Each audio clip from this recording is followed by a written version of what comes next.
Pour terminer cette série de vidéos sur la figure de Jésus dans le Talmud, je te propose d'aborder la question du nom. Alors ce sera en deux parties. Dans cette partie, je vais d'abord m'intéresser au prénom de Jésus qui est Yeshu. Yeshu est le terme qui est toujours utilisé dans le Talmud de Babylone pour désigner Jésus. Or, il y a l'idée qui circule dans certains milieux que ce nom de Yeshu est en fait une insulte contre Jésus. Qu'en est-il réellement? C'est ce que je te propose d'examiner maintenant. Alors déjà, l'idée selon laquelle Yeshu est une insulte contre Jésus ne vient pas de nulle part. En fait, on trouve cette affirmation dans les sources rabbiniques elles-mêmes, et plus précisément dans un ouvrage qui s'appelle le Toldot Yeshu. Dans cet ouvrage, les rabbins affirment que Yeshu est en fait un acronyme qui veut dire Yima Shemo ou Zikrono, que l'on peut traduire en français par que son nom et son souvenir soient effacés. C'est donc une formule de malédiction contre Jésus.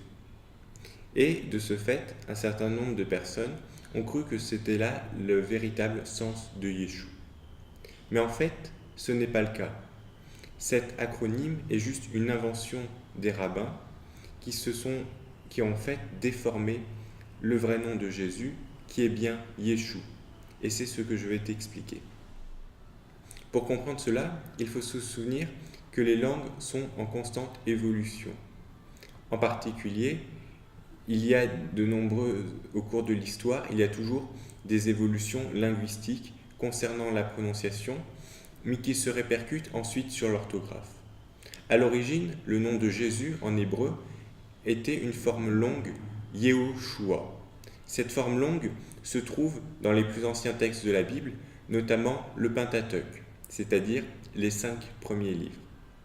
Mais on voit ensuite, au cours des siècles, que le nom a tendance à se raccourcir et Yehoshua devient Yeshua.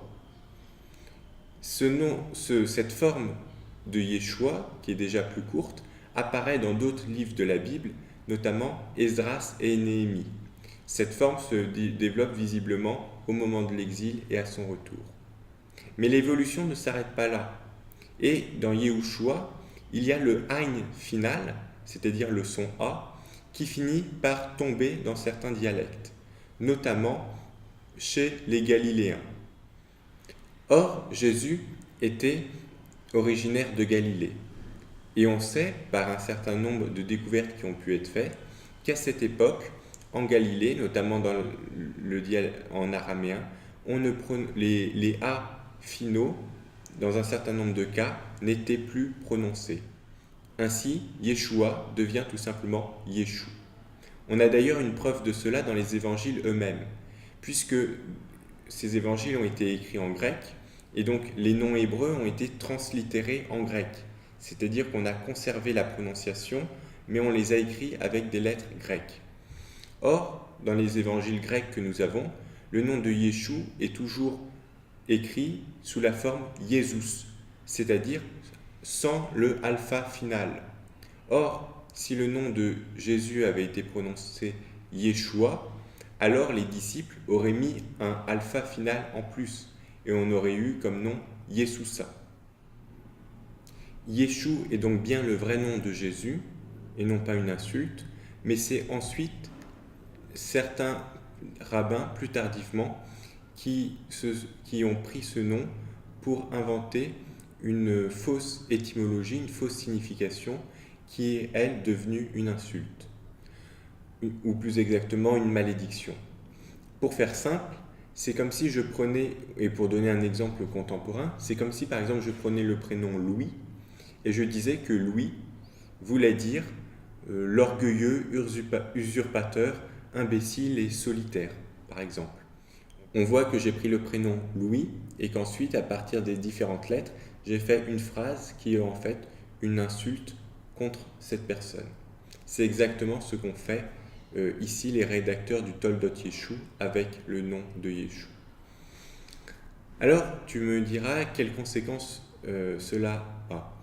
Il y a quand même un point qui me paraît important et je terminerai avec cela, c'est que le christianisme n'est pas, dans le christianisme, il n'y a pas de langue sainte. C'est très utile d'apprendre le grec et l'hébreu, et je t'en parlerai dans d'autres vidéos, et j'incite les chrétiens à le faire. Mais il ne faut pas imaginer que prononcer certains mots en hébreu donne en quelque sorte un bonus de sainteté ou va faire que l'on est plus écouté de Dieu. Or, j'ai l'impression malheureusement que certains chrétiens tombent un peu dans ce piège, et j'ai même connu des chrétiens qui s'imaginent que parce qu'ils appellent Jésus Yeshua ou Yehoshua, ils sont en quelque sorte plus écoutés par Dieu, ce qui est totalement faux. Mais ce qui est intéressant, c'est de noter que historiquement, Jésus lui-même n'a jamais été appelé ainsi. J'y vois un petit clin d'œil de Dieu pour nous signaler, pour nous mettre en garde justement contre cette forme de superstition qui pourrait attacher trop d'importance à une prononciation du nom.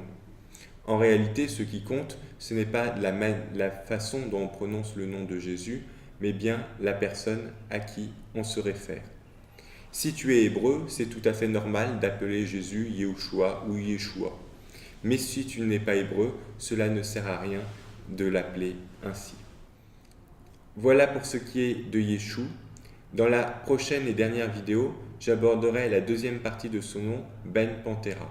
En effet, souvent, Jésus est qualifié de Ben Pantera, ce qui veut dire fils de Pantera. La question est de savoir qui est ce Pantera. Si tu as des remarques, tu peux me laisser un commentaire. Si tu as des questions, je t'invite plutôt à me contacter directement via mon blog ou ma page Facebook. Et moi, je te dis à bientôt pour une prochaine vidéo.